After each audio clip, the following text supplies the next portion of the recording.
Hello friends, welcome to சித்திரமே. சித்திரமையில் இன்றைக்கி நம்ம பார்க்க போகிறது கோல்டு காயினை பற்றி தான் நம்ம இன்றைக்கி சொல்ல போகிறது. கோல்டு காயின் நம்ம வாங்கிட்டோம், அதை சேல் பண்ணணும்னு நினைக்கும் போது நம்ம கவனிக்க வேண்டிய விஷயம் என்னென்னு நான் இப்போ ஒரு சின்ன டிப்ஸ் தான் சொல்கிறேன், வாங்க பார்க்கலாம். கோல்டு காயின் விற்கும்போது நாம் கவனிக்க வேண்டிய விஷயம் என்னென்னா, எங்கே வாங்கினோமோ அங்கே விற்கிறது.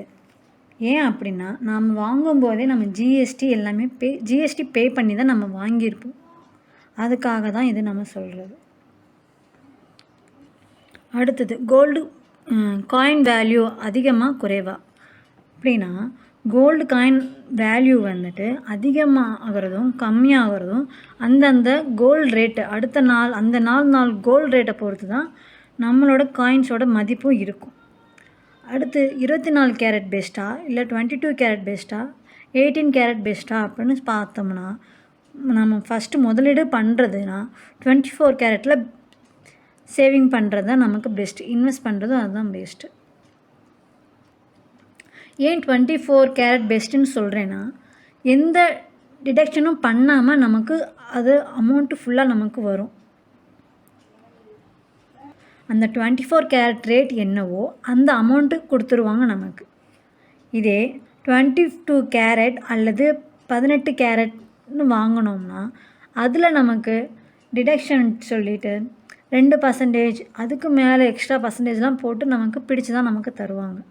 2% பிடிப்பாங்க அப்படின்னு சொல்லியிருந்தேன்னு, பிடிக்கிறாங்களோ பிடிக்கலையோ நம்ம கோல்டு காயின் நம்ம சேல் பண்ணும்போது நம்ம வாங்கின பில்லு நமக்கு அவசியம்.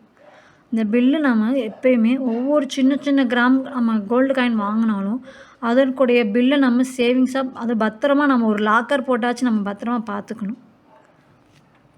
அப்போ தான் நம்ம சேல் பண்ணும்போது அந்த பில்லுலாம் அந்த நகை நம்மளோட தான் நமக்கு ஒரு ப்ரூஃப் இருக்கும். இதே நம்ம ஒரு தனியாரில் போய் விற்க போகிறோம் அப்படின்னு நினச்சோம்னா, தனியார்னு உதாரணத்துக்கு மலபார் கோல்ட், முத்தூட் ஃபைனான்ஸ், இந்த மாதிரி சின்ன தனியார் ஃபைனான்ஸ் டிபார்ட்மெண்ட்லாம் இருப்பாங்க. அந்த இதில் நம்ம போய் நம்ம சேல்ஸ் பண்ணியிருந்தோம்னா அவங்க எப்படி பண்ணுவாங்கன்னா, அவங்க எப்படி நமக்கு ப்ராஃபிட் நமக்கு தருவாங்கன்னா, அவங்க எப்படி கணக்கு பண்ணுறாங்கன்னா, அமௌண்ட் எப்படி கணக்கு பண்ணுறாங்கன்னா, கிராம் நாம் உதாரணத்துக்கு ஒரு 50 கிராம்னு வச்சுருக்கோன்னு வச்சுக்கோங்க.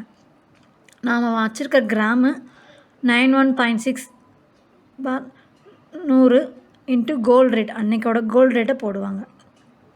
இப்படி தான் பண்ணுறாங்க.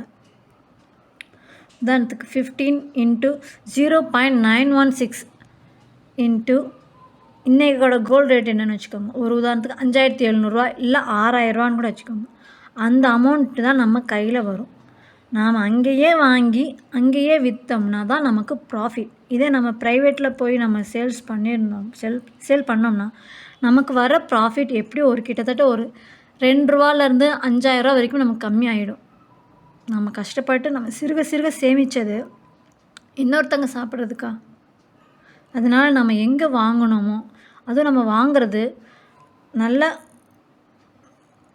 அங்கே ஜிஎஸ்டி எல்லாமே பிடிச்சது போக நமக்கு கரெக்டாக தருவாங்களா என்னென்னு நம்ம மிடில் கிளாஸில் சேவிங்ஸ் நகையில் தாங்க நாமெல்லாம் இன்வெஸ்ட் பண்ணுவோம். நம்மளுடைய எதிர்காலத்துக்காக நம்ம சேவிங்ஸ் பண்ணுறது. இந்த சின்ன 1/2 கிராம் 1/4 கிராம் இப்படி சின்னதாக நம்ம சேர்த்தா தான் நம்மளால் வருஷத்துக்கு 1 பவுனாச்சு நம்ம கண்ணால் பார்க்க முடியும். எத்தனை பேர் நமக்கு இத்தனை வருஷம் ஆச்சு நம்மளால் 1 கிராம் கூட சேவிங் பண்ண முடியலையேன்னு நம்ம நினைப்போம். அப்படி வாங்கி நம்ம வாங்கியிருக்கோம், கஷ்டப்பட்டு வாங்கியிருக்கோம். இந்த நகையை நம்ம மாற்றி இந்த காயினை மாற்றி நம்ம நகையாக வாங்கிறதுக்கும் ஒரு வீடியோ இருக்குது, நெக்ஸ்ட் அப்லோட் பண்ணுறேன். ஓகே ஃப்ரெண்ட்ஸ், இந்த வீடியோ உங்களுக்கு யூஸ்ஃபுல்லாக இருக்குன்னு நான் நம்புகிறேன். இந்த வீடியோ உங்களுக்கு நாம் கோல்டு காயின் வாங்கியிருக்கிறோம், அதை நம்ம நம்ம வாங்குறது ஒரு இடத்துல விற்கிறது ஒரு இடத்துல நம்ம பண்ணிக்கலாம் அப்படின்னு நினச்சோம்னா நம்மளால் அது லாஸாக தான் நமக்கு வரும். முடிஞ்ச வரைக்கும் நீங்கள் எங்கே வாங்கினீங்களோ அங்கேயே சேல் பண்ண கொஞ்சம் ட்ரை பண்ணி பாருங்கள். இந்த வீடியோ உங்களுக்கு யூஸ்ஃபுல்லாகவும் இன்ட்ரெஸ்ட்டாக இருக்கும்னு நான் நம்புகிறேன். பிடிச்சிருந்தால் லைக் பண்ணுங்கள், கமெண்ட் செக்ஷனில் கமெண்ட் பண்ணுங்கள். ஓகே ஃப்ரெண்ட்ஸ், பாய், தேங்க்யூ.